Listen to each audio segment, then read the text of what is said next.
Ada suatu lembaga yang tugasnya menerima dan mengelola zakat. Lembaga tersebut milik salah satu organisasi Islam di Indonesia. Pertanyaan: apakah gaji yang diterima oleh karyawan-karyawan lembaga zakat tersebut halal atau tidak? Karena kalau pengelola zakat atau amil di zaman Rasulullah mendapatkan upah dan Nabi sendirilah yang memilihnya. Gaji yang diterima oleh karyawan-karyawan tersebut karena mereka bekerja seperti pegawai di bank-bank yang mengambil bunga dari uang nasabah.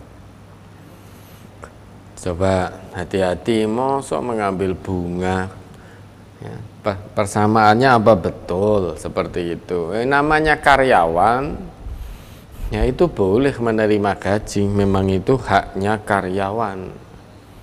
Itu haknya karyawan, boleh menerima gaji kecuali dia kerja memang tahu, misalkan di pabrik, di situ perusahaan minuman keras, di situ perusahaan untuk judi, ya itu kita kerja di situ tidak boleh. Nah ini di bank-bank konven, di situ ada bunga, ada riba, karyawannya bagaimana? Ya boleh menerima gaji. Sudah banyak tunaikan, misalkan dia di situ bagian administrasi, kerjakan dengan baik tanggung jawabnya, sudah dia berhak menerima gaji. Ya, ada lagi. Ustadz, mohon tausiahnya, bagaimana cara kredit yang bebas dari riba? Ya, panjenengan datang ke lembaga keuangan syariah. Datang ke sana, utarakan bahwa jenengan mau kredit, namun ingat ya, tidak semua barang bisa dikredit. Ada aturan-aturan kredit, tidak semua barang boleh dikredit.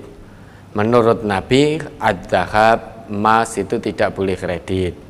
Fiddah, perak tidak boleh kredit. Albur, gandum yang baik tidak boleh dikredit.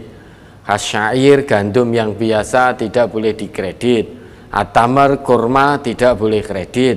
Almilh, garam tidak boleh dikredit. Itu komoditi ribawi. Maka tidak semuanya boleh dikredit. Bagaimana nasi? Di hadis itu kok tidak ada nasi masuk ke dalam albur dan syair. Itu tidak boleh dikredit. Lah kalau mobil boleh. Rumah boleh. Ya, tidak semua barang boleh dikredit. Maka datang ke lembaga keuangan syariah, sampaikan maksud dan tujuan. Nanti akan diarahkan. Yang namanya kredit berarti panjenengan itu memberi keuntungan. Kredit kan jual beli ini. Jenengan pengen beli mobil, uang cash tidak punya, bisanya kredit. Maka ke lembaga keuangan syariah, nanti yang beli mobil itu lembaga keuangan itu secara tunai. Lembaga keuangan itu memberi keuntungan kepada dealernya. Lah karena itu kredit, baik bitaksid ya, baik bitaksid, jual beli kredit, maka akadnya murabahah, saling menguntungkan. Dealer dapat keuntungan dari lembaga keuangan tadi, lembaga keuangan tadi dapat keuntungan dari panjenengan secara kredit. Itu akadnya murabahah. Maka kalau itu kredit jual beli ya jangan mudharabah. Kalau itu memang pembiayaan untuk usaha ya jangan murabahah. Jangan semuanya wis pokoknya murabahah. Oh ini akadnya wis murabahah wae. Pembiayaan untuk modal usaha murabahah.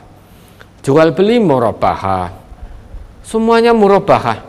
Kalau semuanya murabahah berarti itu mau ganti istilah, sakjane ora mudeng. Oh murabahah wis rada Arab-Arab, oh syariah iki. Ada murabahah wis nganggo bahasa Arab berarti sudah syariah ini. Padahal ternyata maksud tujuannya untuk modal usaha. Lah modal usaha kok murabahah itu gimana? Kalau modal usaha itu mudharabah, ada nisbah di situ bagi hasil. Kalau murabahah itu saling menguntungkan.